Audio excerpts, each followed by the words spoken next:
I do really believe 100% from every part of me that everyone has the capacity to be able to do the things that they want and not to be held back by the mental baggage that's in our head that we want to push through. Welcome to the Do the Thing podcast.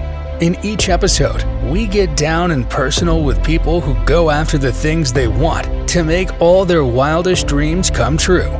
Join us as we unveil and dissect a formula for what it takes to do the thing. Here is your host, Stacey Lauren. Hey everyone, welcome to the Do the Thing podcast. This is your host, Stacey Lauren. You guys already know this, but challenges have become my favorite thing lately. They are the perfect outlet for pushing people out of their comfort zones and inspiring them to go after their dreams. Challenges provide you with the tools to pretty much accomplish anything imaginable. No matter how wild or impossible a dare seems, the magic happens when you finally change your mindset and overcome the fear of failing. Today's guest completed the Do the Thing Dating Dare Challenge, which is one of the most vulnerable challenges possible. I love doing these interviews because it really helps me uncover the growth that comes from the challenge, as well as any learnings that I can take from it. Like so many of us, she joined the challenge to stretch the boundaries of her comfort zone and to reframe how she viewed herself. I can't wait for you to hear her story. Let's welcome Jennifer to the show. So I'm so excited to be able to talk to you because the first challenge you were a part of, you got to see how that even came about. It was just some random thing that came up when I had COVID and realized I wanted to do a dating dare challenge. And then I posted it in the PSG group and everyone sort of was, yeah, let's do it. And then I was originally going to do it a month after to give me a month to prepare it. But then everyone wanted their hot girl summer. So they wanted to have it earlier. So then I was sort of just building it as it happened. Yeah. Honestly, now that it's over, it's been amazing to see just the growth people have had. And then many of them have messaged me saying they met someone, which is really cool because I wasn't even intending that to happen. I was more just wanting to get people out of their comfort zone and just meeting people in a different way. So anyway, I'm using these interviews as a way to really get into things that I could do to improve, things that worked, ways that you've grown, ways that you still want to grow. And that way I can, as I'm building out certain things, I'm able to really get in tune with what people are looking for. So I guess my first question is, why did you join the challenge in the first place? What was your reason? Well, I guess I joined the challenge in the first place because I knew I needed to get out of my comfort zone. I just knew that. A lot of friends, I have a lot of great family, but having been divorced, I think in the summer when you started the challenge, I think I was probably like 7 months out of the divorce. And I just knew I needed to do things differently. And when you came up with the concept of dare to get out of your comfort zone, I was like, all right, this is for me because I can tend to just stay in my swim lane and I don't take initiative or things that make me feel uncomfortable. I would just be like, no, I'm not going to do that. So yeah, it just piqued my interest and I thought it would be a great kind of structured way because it's like structure to have specific challenges. And I liked how you kind of teed up the program. So I just knew I needed to do something different. Otherwise I wasn't going to meet anybody new, so that's kind of why I did that. So tell me, how did it go for you? I mean, I know I got which amazing quote that you put in the group and I love that so much. Yeah. I appreciate it because it helps to see the impact. So then I'm able to kind of fine tune where things go. But like, what did you end up getting out of it? So I definitely got out of the program.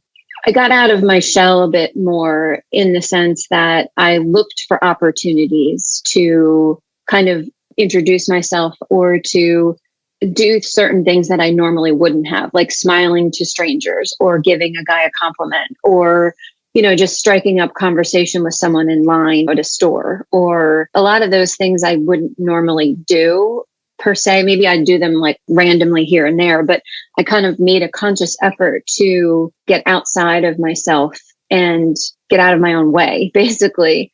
And that really kind of was eye-opening in the sense for me, because they would reciprocate. The guy would be like, oh, thank you. I bought my hat somewhere such and such. And then it would become a conversation, which for me didn't lead anywhere, but it did make me feel it had a positive impact on me from the sense that if I do put myself out there in small bits, it's not the end of the world. It's why are you afraid to fail? It's not failing.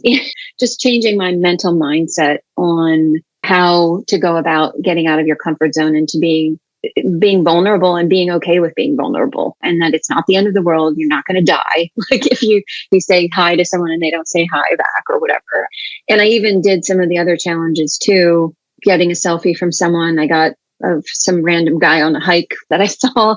And I found out he was from Sydney, Australia. And what was the other one? Oh, right.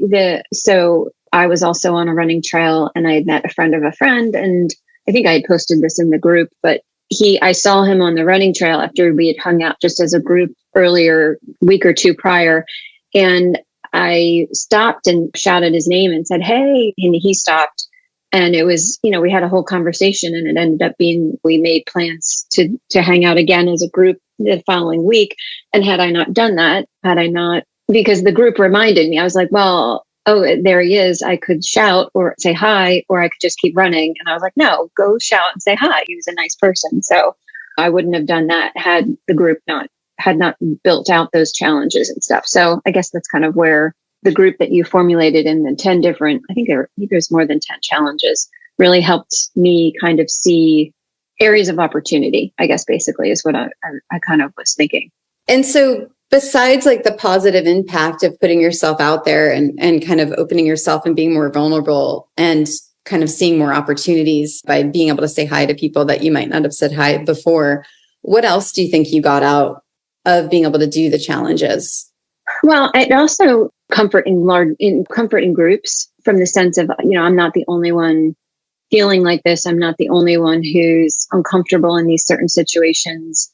And to know that you're not alone and that you have a support network where you could share some things, that also is quite beneficial for me, just to kind of read other people's stories and hear some of their trials and tribulations and even successes. That also, that was kind of a boost. You're not the only one that's out there trying to meet new people and do new things and struggle with it here and there. So I think just the camaraderie of the group also was quite beneficial, and very similar to how the whole PSG, like that whole group, while sometimes crazy in the comments that I see, it's interesting to kind of just see what are people thinking and doing these days. So I think the camaraderie was really a thing. Yeah. Because it's nice to see that you're not alone and there's other people going through the same thing. And then you're not going into, that's what I really like too, is no one went into any kind of negativity. Everyone was just really supportive and encouraging and leveling each other up.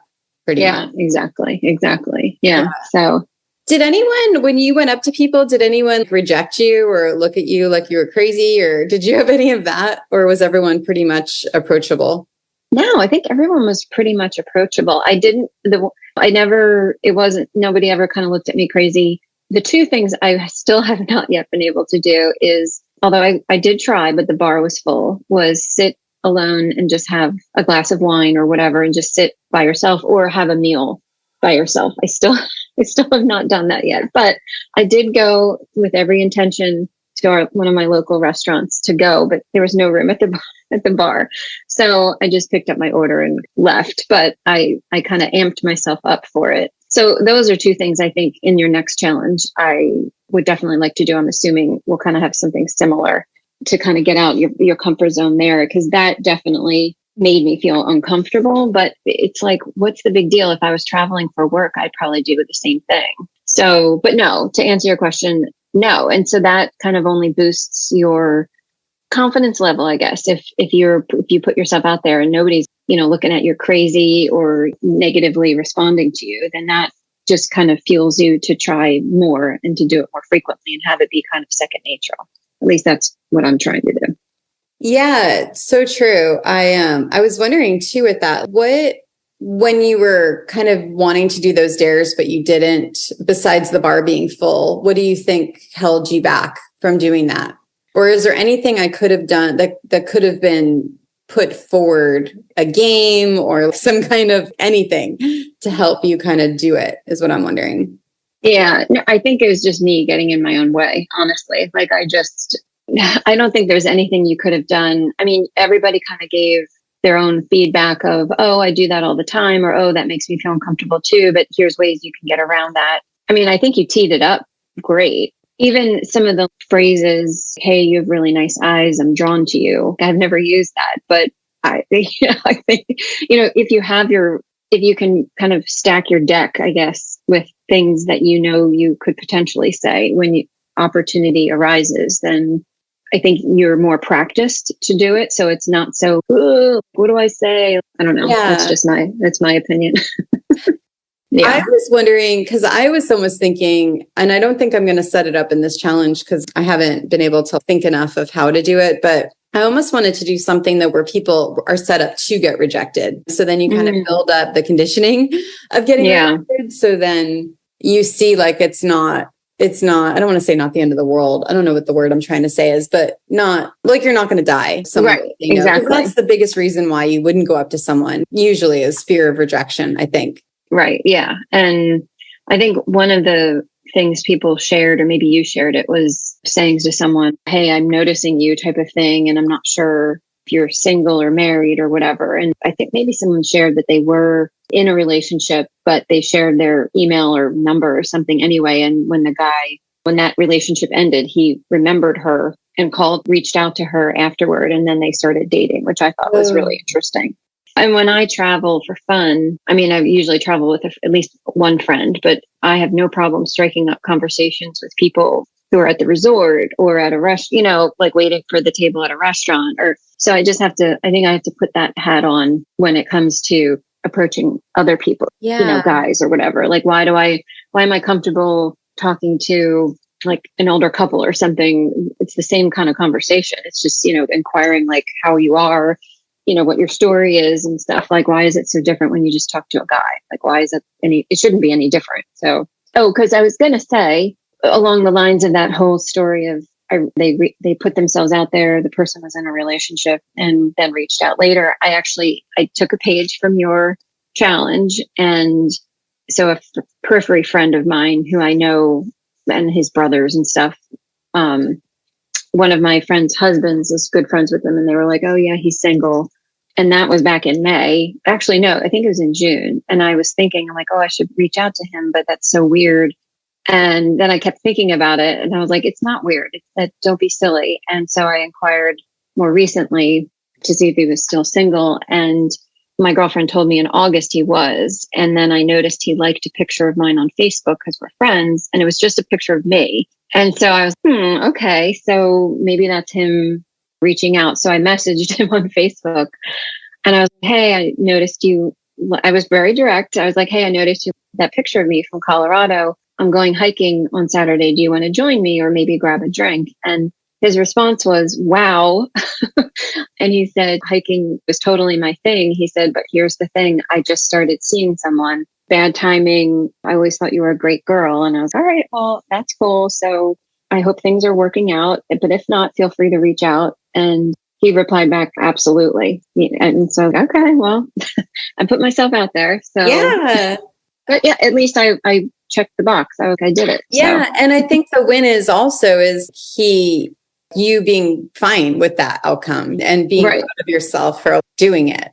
Right. And even though he was not receptive because he was being honest about being in a relationship, it wasn't the end of the world. Like, did I die? No. Yeah. Like, I found out that because he even said after 1 year of no dating, no dates, he said, I've just started seeing someone, bad timing. But my one girlfriend who knows him is like, well, you planted a seed. So we'll see what happens. Totally. Like, yep. And so what would you think about that rejection idea of actually putting yourself in situations where you are getting rejected, but maybe not? I mean, it could be something even more basic. You're asking for a discount at a restaurant or just something just to yeah. Right. No, I get it. I'm trying to think of how would you set up rejection from a perspective of asking someone out or getting someone's number. That might be a little too, at least for me, that might be a little, like if you're purposefully doing it, I don't know how that would set up, but if you set it up like what you were just saying in as far as, oh, well, there's a thread missing here on the sweater. Can I get a 20% discount? Or the food was I don't even know what you do in a restaurant. Like the food was really slow. Could you comp us a drink? I don't know. I think that would be more doable in the sense of how would you control the actual rejection? I don't know how you do that if it was another person, but yeah. I think it would be a good idea. Yeah. Okay, cool. And then what do you think was the hardest thing for you? So in addition to the not doing those 2 challenges with the bar and the restaurant by yourself, what do you think has been the hardest thing during the challenge that you had to go through? I mean, to be honest, I kind of felt pressed for time, but maybe that was the point. Like, and maybe it was just the summer. I don't know. But like, I was like, oh my gosh, there's another dating challenge already up. I haven't even done the other one. So I don't know if anybody else gave that feedback, but I did feel like I was like, oh, I wish I just had a couple more days. But conversely, if you extend it too long, people, the like that drive to actually take that action could wane a bit. So, but anyway, that was just for me. I remember being like, oh my gosh, I've got to catch up. I'm 4 challenges behind. And that's feedback that I heard. And that's why I decided this next one is 5 weeks versus 17 days. And then right. So each week's going to have a category. Then you could do up to 3 dares that week that category. So it'll be a little that's good. easier to do, because I don't want anyone to feel they're rushing. I want it to be more fun and things. But you can also do one of the dares as many times as you want. So, because the idea is the more you can flex the muscle and use that skill, the more you're gonna use it, be able to do it. And it can compound. You can take something from the week before and still do it, kind of. Right. Yeah. No, that makes sense. That makes sense. And I think I still have to introduce myself to the group. So I have to get on that. Good. Yeah, no, please do. Yeah. And then if you even want to say what you got out of the last one, again, I know I'm like making you say it all the time now, but no. Yeah. Especially new people that are not sure what's going on. It definitely helps the more people are. And it's funny, a couple more people said they met someone that I didn't even know about. So that's been really cool. Oh, that is cool. Yeah, for sure. So in addition to getting out of your comfort zone and getting more confident in that positive impact of putting yourself out there, what do you think was like your growth? What did you learn? What did you grow about? Oh, what did you grow about? That's not even the right question, but like, how did you grow during the challenge? And now that you're seeing it now? I think I just became more self-aware who I am and what I'm looking for in a potential relationship. Or I did some, I don't know if you'd call it soul searching, but I did some thought on is something quote unquote missing in my life, or am I just looking for someone to join me along my journey as I try new things and do new things? And I think I came to the conclusion that my life is very full. It's a happy life. I have a lot of friends and family, but I still would like to do new things and try new hobbies or have someone join me when I have a run or a hike or a bike ride or something. And I think I just did some soul searching of what am I looking for? I look at it like an analogy, like my life, the pie is full, but I still want someone to join me. So I will make room.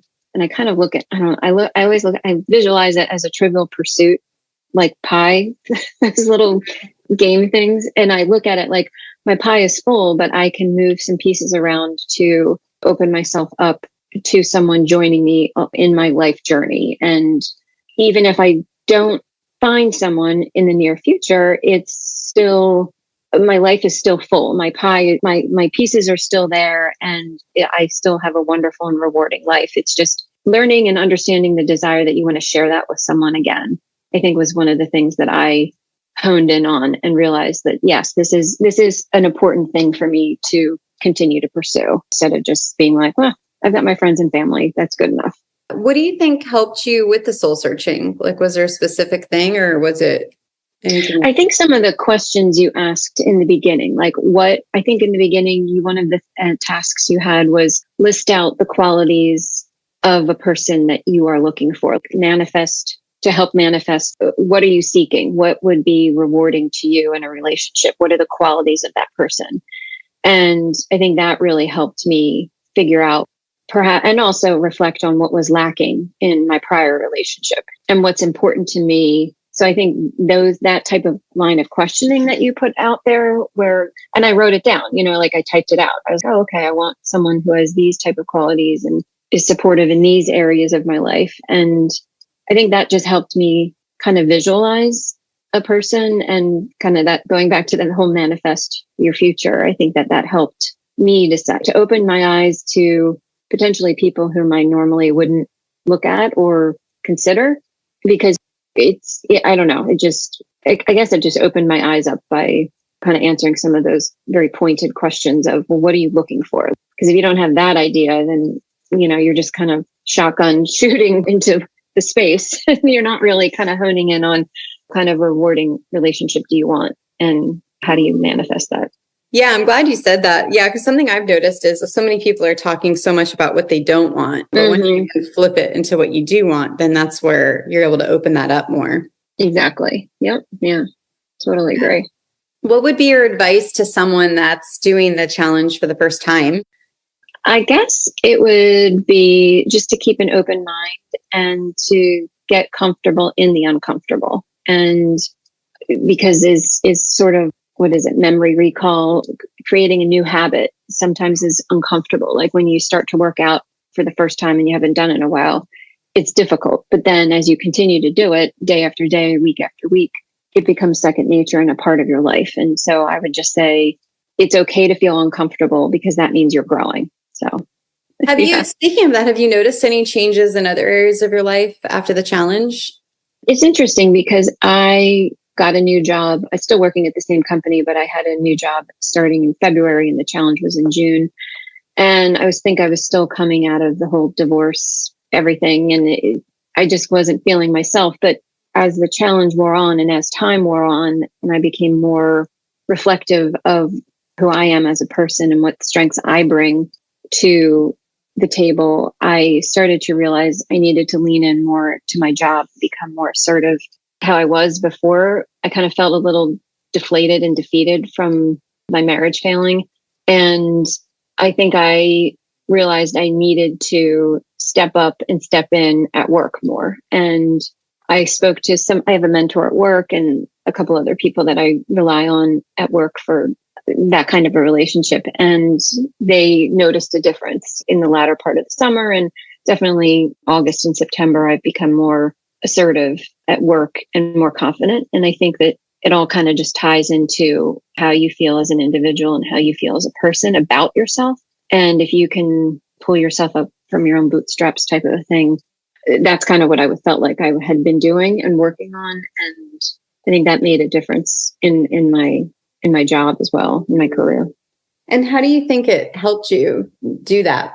Because I think I felt more comfortable in my own skin and more, and I think I was doing a lot better of a job of reframing some of the things that I was looking at very negatively about myself, and reframing them in a more, I don't know what you want to call it, like looking outside myself, looking out inward. So I can be very, very hard on myself and look at it very negatively in where I'm at in life and what I've accomplished. And I had to reframe that a lot. And I think the challenge helped me reframe some of the things of my life, the social parts, was seeking someone else in that do have a lot of value and I have a lot of worth. And I think that self-love, I think that the challenge helped to remind me about self-love, I think is what I took away from that. That's so good. And that's the reason why I don't know if you noticed that we're doing that for this next one. It's every day is going to be what you love about yourself.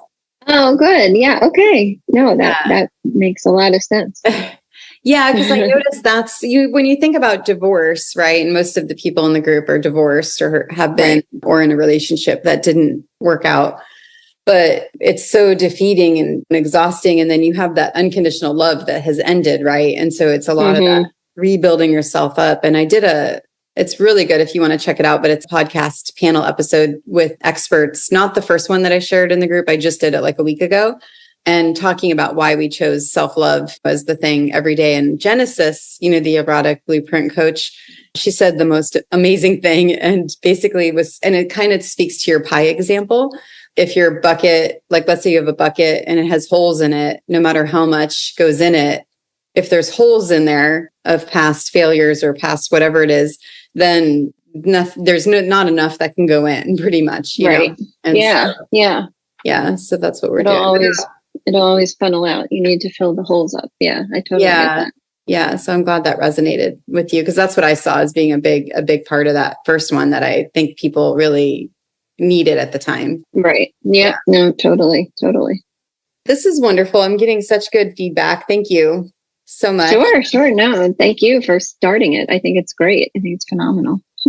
I was wondering if there's any, besides it being longer, was there anything else that you think would be better for future challenges? I'm trying to think. I don't think so. I mean, I know the Peloton group, the singles group, they sometimes try and get actual meetups. So, and it looks like you already have 234 people in this challenge. So it would be interesting just from a geographic standpoint. If I always think meetups, that kind of gets people out of their comfort zone, like meeting someone who you interface with online goes back to doing things you wouldn't normally do. But I would be curious if there is a consensus of people in certain areas of the country or wherever, that meetups would be interesting. Yeah, no, that's a good idea. I know at one point I had mentioned it potentially, but I think the timing was off. But no, that's a really good, it gets me to think about it again, because I do think it would be really fun, and just celebrating everyone kind of getting out and doing new things, I think would be really good. Yeah. So I think that would be interesting. And is there anything I didn't ask you that you wish I asked you? No, I don't think so. I mean, you covered it. You covered a lot of the questions, and I did enjoy a lot of the podcasts from the last one. So, and I think you posted a couple already, and I have to go back and listen to them. Oh, good. Yeah, because I did one with Scott Glenn. That was really good. Yeah. And Natalie Crystal. That's good. I'm glad those helped. Sometimes, man, I like just hearing what different people get out of it. It's a good perspective. And then I was able to take a lot of that and put it into this one. So these are really, thank you for doing this, because it's really helpful for me. Yeah, that's wonderful.